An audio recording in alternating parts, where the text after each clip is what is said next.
হ্যাঁ, আসসালামু আলাইকুম রহমতুল্লাহ। প্রিয় দর্শক, সকালে আশা করি অনেক অনেক ভালো আছেন।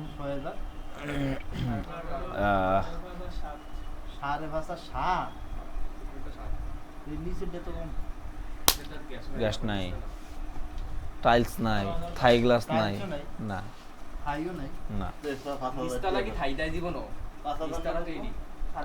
বাস। মার্কিন যুক্তরাষ্ট্র ভিত্তিক বহুজাতিক কম্পিউটার প্রযুক্তি প্রতিষ্ঠান ওরাকল প্রতিষ্ঠা করে ডিসেম্বর মাসে। হ্যাঁ,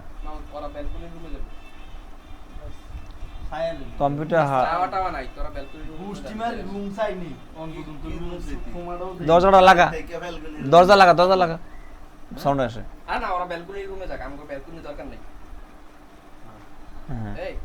সো আইসিটি বিভাগের যৌথ অংশীদারিত্ব বাংলাদেশের আয়োজনে আপনার ও মাই গুডনেস পার্ট লিখেছেন।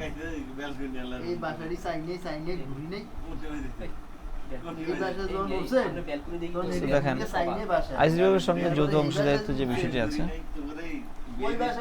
পার্ট লিখতে হবে। পার্ট। সো দেখেন, আইসিটি বিভাগের সঙ্গে যৌথ অংশীদারিত্ব বাংলাদেশের আয়োজনে জাতীয় পর্যায়ের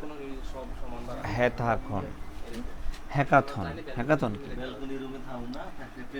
সিঙ্গাপুরে অবস্থিত ওরাকল অফিসে শুক্রবার 20 মে এবং তথ্য যোগাযোগ প্রযুক্তি জুনায়েদ মন্ত্রী আহমেদের পলকের সাথে দ্বিপাক্ষিক বৈঠকে প্রতিষ্ঠানটির জাপান ও এশিয়া প্রশান্ত মহাসাগরীয় অঞ্চলের প্রেসিডেন্ট গ্যারেট।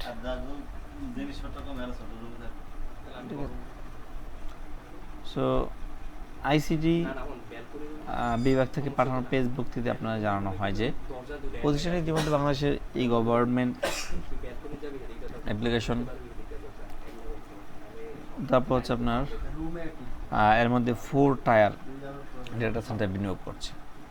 বৈঠকে বাংলাদেশ প্রতিনিধি দলের উপস্থিত ছিলেন স্টার্টআপ বাংলাদেশ লিমিটেডের ব্যবস্থাপক পরিচালক সামি আহমেদ, ওরাকল ক্লাউড, তারপর কি বলে ক্লাউড ওরাকল সংশ্লিষ্ট কর্মকর্তারা। বৈঠকের শেষে আপনার ওরাকল কর্মরত বেশ কয়েকজন বাংলাদেশিদের সঙ্গে দেখা করবেন আইসিটি প্রতিমন্ত্রী জুনায়েদ আহমেদ পলক। এই সময় ওরাকল তাদের চমৎকার